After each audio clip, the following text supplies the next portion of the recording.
Hey, what's going on, people? This is your math helper, lesson 13, and we're talking about equivalent measurements. This is using whole number multiplication to express equivalent measurements. And so what we're going to be looking at is a couple problems here. If I have, let's say, 3 weeks, 3 weeks, another way I can express this is by saying, well, I have 3. Oh, I don't want to go too big, excuse me. 3 times 1 week. And these two expressions here are equivalent in that 3 weeks is also the same as saying I have 3 groups of 1 week, right? So my two factors that I'm dealing with here is 3 and 1 week. Okay, so I have 3 and 1 week. And so what we're going to do with the strategy is we're going to use renaming to get myself an equivalent here.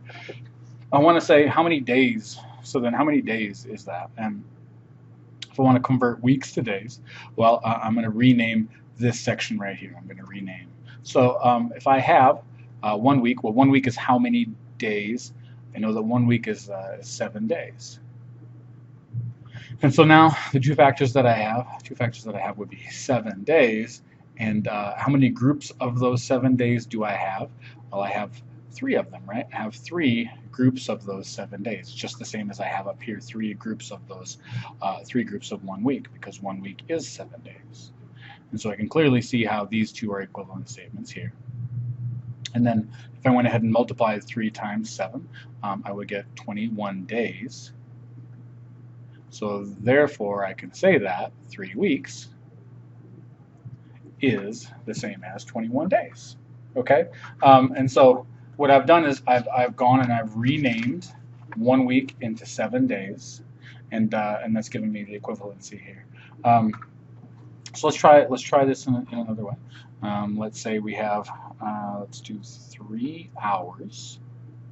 Okay, and let's say I want to turn that into minutes.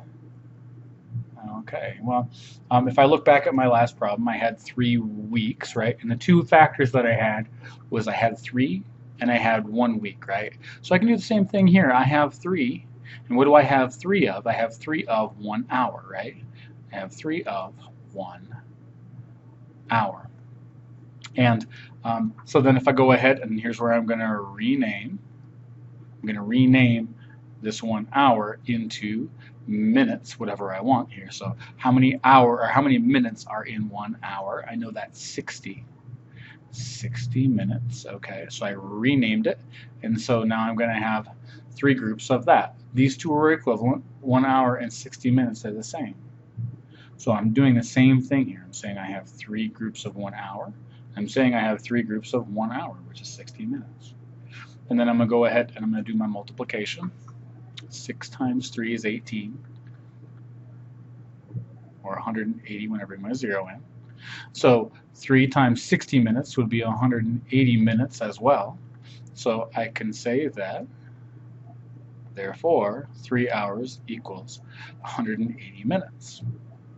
Now when I do this, I'm taking a larger unit and I'm turning it into a smaller unit, right? My hours, you could see that as a big hour on the clock. That's a whole full revolution, right?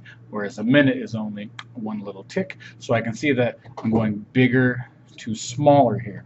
So let's try another one where we're going bigger to smaller.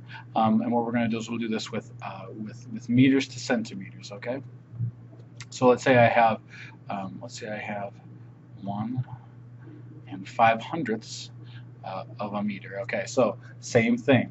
What are my two factors here? I have 1 500th, right? And I have a meter, right? Now when I look back on this, I had 3 and I had hour, and I had 3 and I had week. Well, here I have the same thing. I just have 1 and I have a meter. Same thing. And what I'm going to do is I'm going to just rename here. Well, 1 meter. I want to find out how many centimeters this is. And so I know that there's 100 centimeters in 1 meter. So this is the same as this. I have 1 and 500ths group of a meter, or I have 1 and 500ths groups of 100 centimeters. It's the same thing. And then I'm going to go ahead and multiply. Multiplying, this number is getting 100 times bigger. Okay, this number is getting 100 times bigger here.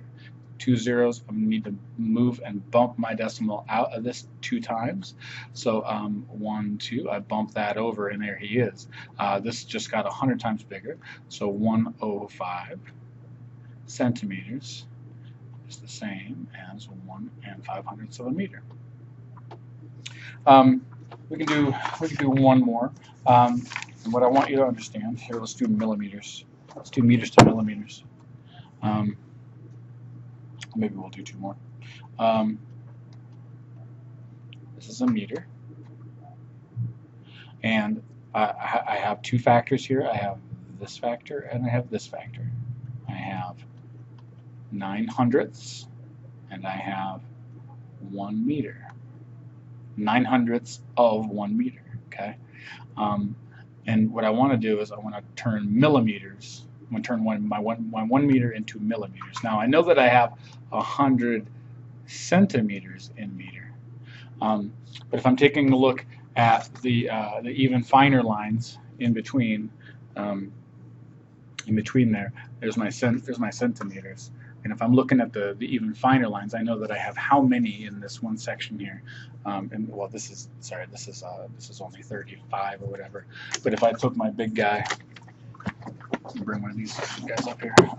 All the little marks on here on this 1 meter. How many little lines are there? Well, there's 100 centimeters.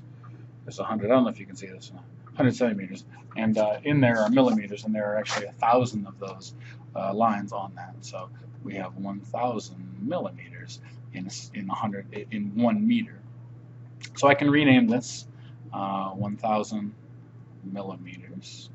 1 meter, 1,000 millimeters, and I can go ahead and do the same thing. I can multiply. These two mean the same thing. I did my renaming, and I can multiply. So I'm multiplying this number here is going to get 1,000 times bigger. So it's going to get 1,000 times bigger, which means I know I'm going to go over 1, 2. I'm going to go over 3 times there. What I do on this one is I'll say beep, beep, and then beep, but I want to know how many I'm going over by. So let's put some extra zeros over here, and let's bump this down. I go 1, 2, 3 down, ultimately, if I was doing this a different way, I could set up my place value chart, couldn't I? And I could say that I had, say this is my ones, and this is my tenths, and this is my hundredths, and this is my thousandths. And if I had my 9 in my hundredths place, and I know I'm shifting it over, right? I'm shifting it over by how many? It's going over by three places, right? So it will go 1, 2, it will come up to here into my tens, right? If I'm shifting it over by 3, my 9 would go there, right? 1, 2, 3. Or I can bump my decimal down 1, 2, 3. And either way, I'm going to end up with 90, and I'm in my millimeters. So 90 millimeters. Okay, so what are we doing here? We are renaming. We are identifying and isolating, figuring out what our 2 factors are. I had 900ths, I had 1 meter. And then I'm breaking those out over into here into a different expression. And I'm saying I have 900ths and 1 meter. And then I'm renaming whatever that is into its equivalent. And then I'm multiplying. So this is a this is a good step into sorry to throw away my candy package. This is a good step as far as finding equivalent measurements and using your math skills to figure those out. And I think you guys are awesome. So bring questions, post questions, or bring questions to class, and I'll check you guys later. Bye.